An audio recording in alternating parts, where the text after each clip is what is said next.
Subscribe now and press the bell icon. Never miss an update.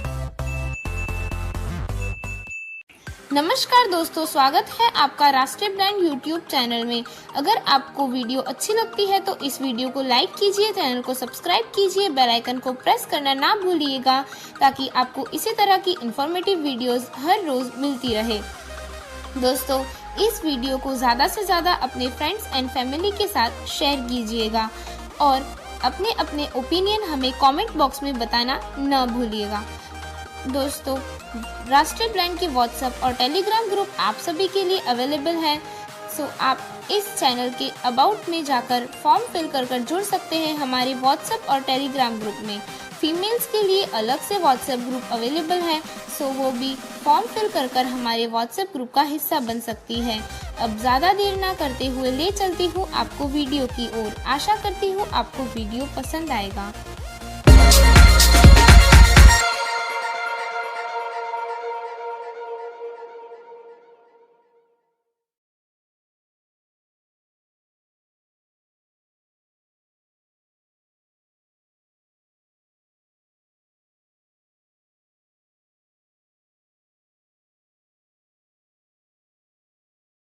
आप सुन रहे हैं story telling प्रतियोगिता 2025। इस प्रतियोगिता का विजेता पूरी तरह से आपकी पसंद और मतदान पर निर्भर है। यदि आप अपने प्रिय प्रतिभागियों को विजयी देखना चाहते हैं तो उनकी वीडियो को लाइक करें और अधिकतर शेयर करें। याद रखें, आपकी सहभागिता ही उनकी सफलता की कुंजी है। तो चलिए बढ़ते हैं आज की बेहतरीन कहानी की ओर।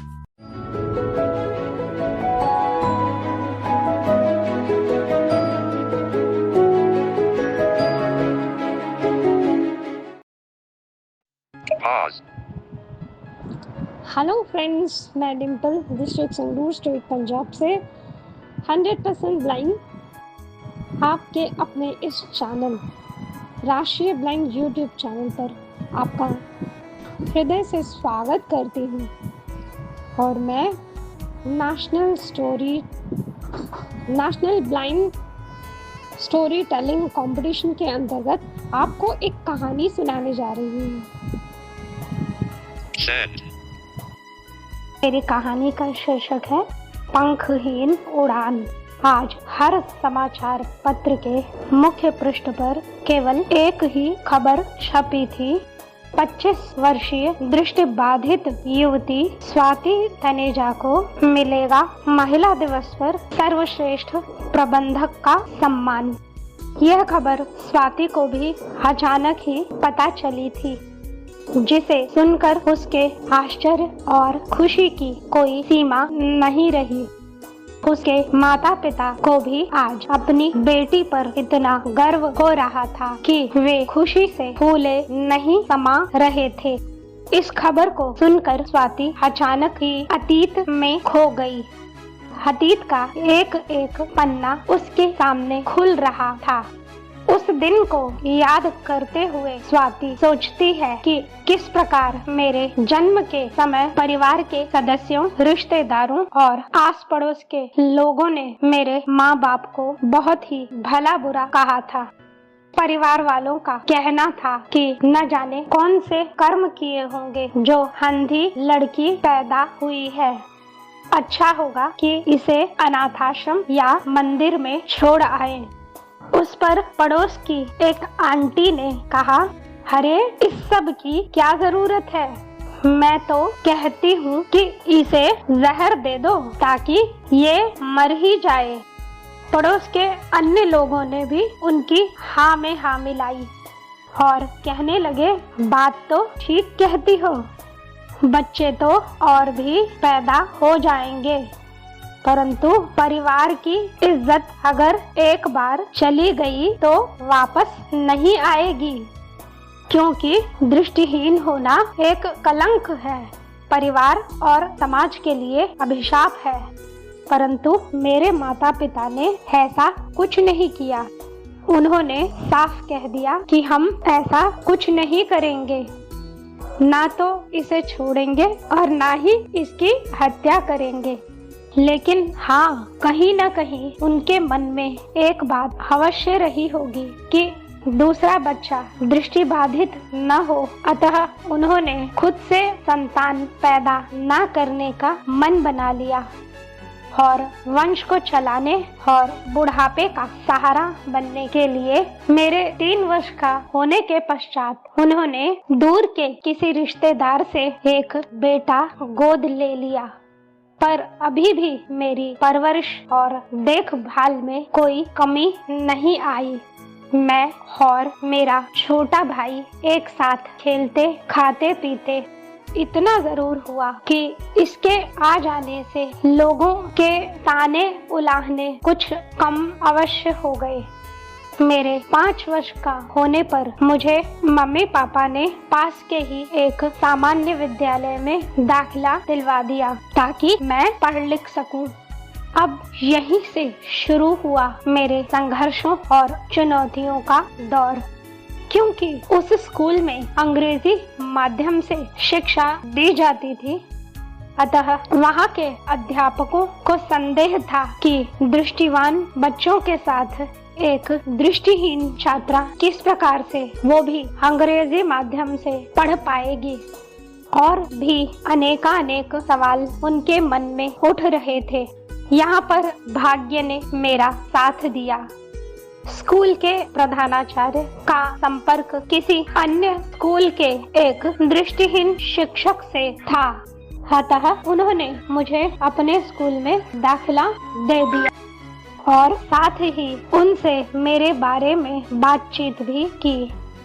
खुशकिस्मती से वे शिक्षक भी मुझे ब्रेल सिखाने के लिए सहर्ष राजी हो गए। मैं स्कूल में जो कुछ भी पढ़ती मुझे एक ही बार में सुनकर सब कुछ याद हो जाता और उस सब को घर आकर मैं ब्रेल में लिख भी लेती। मेरे ब्रेल अध्यापक मुझे ब्रेल के साथ साथ अन्य विषयों का ज्ञान भी देते थे और अब मुझ में भी आत्मविश्वास आने लगा। मेरी पढ़ाई के प्रति रुचि, लगन और कड़ी मेहनत से मैं कक्षा में प्रथम स्थान पर आने लगी, जिससे एक ओर तो बहुत से सहपाठी मुझसे ईर्ष्या करने लगे थे, लेकिन दूसरी ओर मेरे अध्यापकों और मेरे सहपाठियों, जो कि मेरे करीबी दोस्त भी थे, ने मेरी हर संभव सहायता भी की। 3 वर्ष के पश्चात मेरे छोटे भाई को भी इसी स्कूल में ही दाखिल करवा दिया गया। अब हम दोनों साथ साथ स्कूल जाते और आते थे। मेरे माता पिता ज्यादा शिक्षित नहीं थे, अतः उन्होंने मेरे लिए अन्य विषयों के लिए एक शिक्षक घर पर पढ़ाने के लिए भी रख दिया था। क्योंकि मैं बड़ी थी, इसलिए अपने भाई को भी मैं मौखिक बहुत कुछ सिखा ही देती थी। इस तरह पढ़ाई जारी रही और अब मैंने कंप्यूटर भी सीखना आरंभ कर दिया था ताकि मैं अपनी परीक्षाएं स्वयं लिख सकूं। स्कूल में तो सब कुछ ठीक ही चलता रहा, लेकिन 10वीं की परीक्षाओं मैं स्वयं लिखूं, इसके लिए मुझे बोर्ड के परीक्षा नियंत्रक को राजी करने में थोड़ी मेहनत करनी पड़ी। मेरे स्कूल के प्रधानाचार्य के विश्वास दिलाने पर अंततः मुझे इजाजत मिल गई। इस तरह से मैंने 12वीं भी अच्छे अंकों से उत्तीर्ण कर ली थी। मेरा भाई, जिससे परिवार के सदस्यों और माता पिता को बहुत उम्मीदें थी कि यह आगे चलकर वंश को बढ़ाएगा, उसने 8वीं पढ़कर ही पढ़ाई छोड़ दी थी और वह बुरे लोगों की संगति में आकर जुआ, शराब और नशे की लत में पड़ गया था। 12वीं के बाद परिवार के लोगों ने मेरे माता पिता पर मेरे विवाह के लिए दबाव बनाना आरंभ किया, लेकिन अब तक मेरे माता पिता कुछ हद तक मेरे प्रति जागरूक हो चुके थे और उन्हें मुझ पर भरोसा भी था। परिवार के लोगों का कहना था अब मैं बड़ी हो गई हूँ, अतः मेरा विवाह कर देना चाहिए। अब मैं स्वयं बोल उठी, नहीं, मुझे अभी विवाह नहीं करना है, मैं आगे पढ़ूंगी, अपने पैरों पर खड़ी होकर दिखाऊंगी। इस पर सबका कहना था कि क्या करेगी, अपने घर जाएगी तो चूल्हा चौका ही तो करना है, और वैसे भी अंधी है, तुझे कौन नौकरी देगा। अब पड़ोस के लोगों ने भी बोलना शुरू कर दिया, अरे अपनी बेटी को समझाओ, तुम लोग चुप क्यों खड़े हो। एक महिला ने तो यह भी कह दिया कि दूसरी गली में एक लड़का है जो अच्छा कमाता है, मेरी मानो तो उसी से इसका विवाह कर दो, वरना हमारी लड़कियां भी इसे देखकर आगे पढ़ने की जिद करेंगी। और सबने यह भी कहा कि इसका विवाह करोगे तभी तो घर में बहू आएगी, जब तक ये घर में है तब तक तुम्हारे बेटे को लड़की कौन देगा। अब मेरे पिता ने भी कह दिया, मैं उस शराबी से अपने बेटी की शादी कभी नहीं करूँगा। परिवार वालों ने फिर विरोध किया, अरे शराबी है तो क्या हुआ, तेरी लड़की भी तो अंधी ही है, जितनी जल्दी लड़की अपने घर जाए उतना ही अच्छा है। परंतु मेरे माता पिता ने एक बार फिर सबके विरोध की परवाह न करते हुए और सुनो सबकी करो मन की ये कहावत सोचकर मुझे पढ़ाने के लिए मन बना लिया।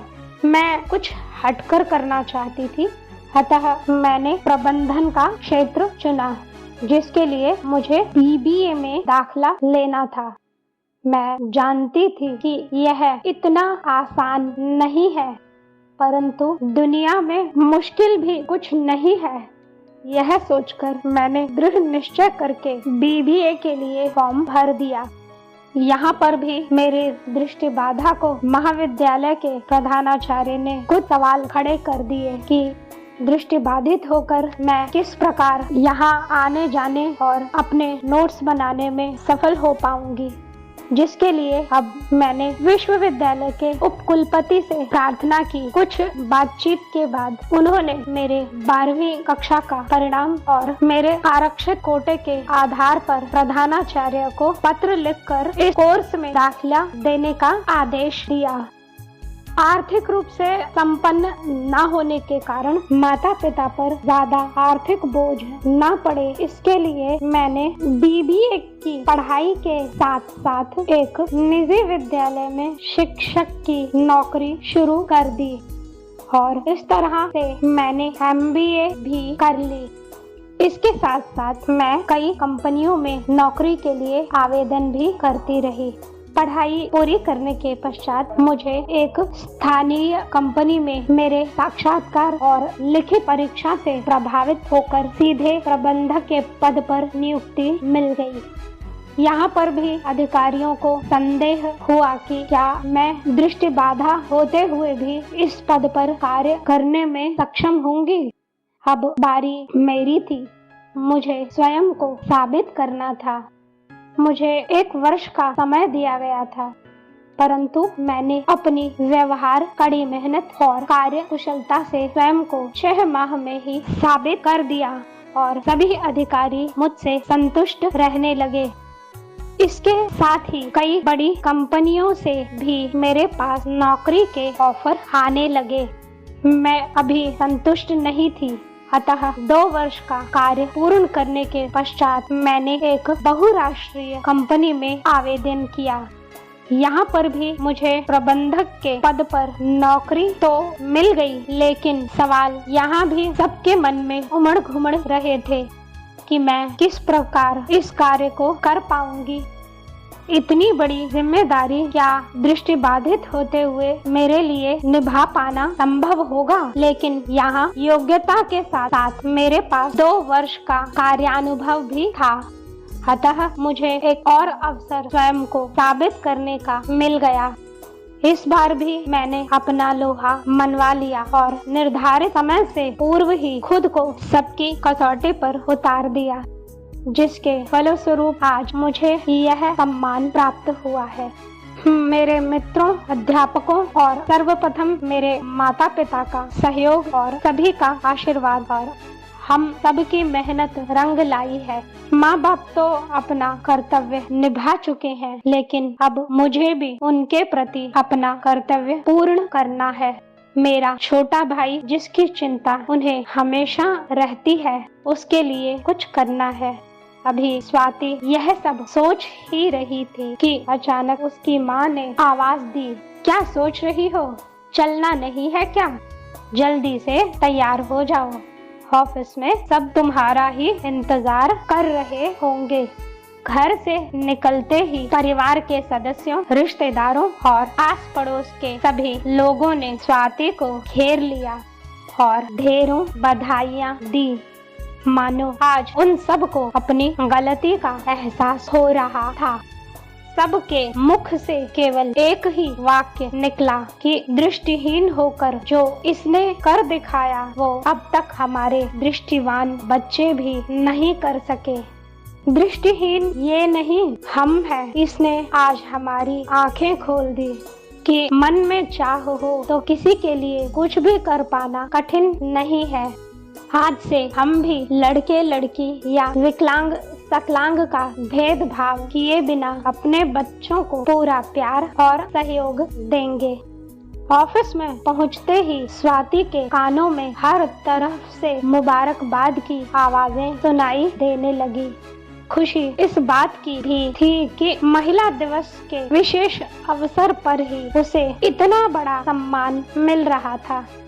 स्वाति ने सबका आभार व्यक्त किया और कहा कि मेरी इस सफलता का श्रेय मैं अपने माता पिता, अध्यापकों, मित्रों और अपने ऑफिस के कर्मचारियों और अधिकारियों को देना चाहूंगी, क्योंकि इन सब के प्यार और सहयोग के बिना कुछ भी संभव नहीं था। अंत में जब स्वाति की माँ ने बताया कि आज ही स्वाति को महिला सभा समिति की अध्यक्ष भी चुना गया है, तो सभी कर्मचारी एक बार फिर से स्वाति के सम्मान में खड़े हो गए और पूरा हॉल तालियों की गड़गड़ाहट से गूंज उठा।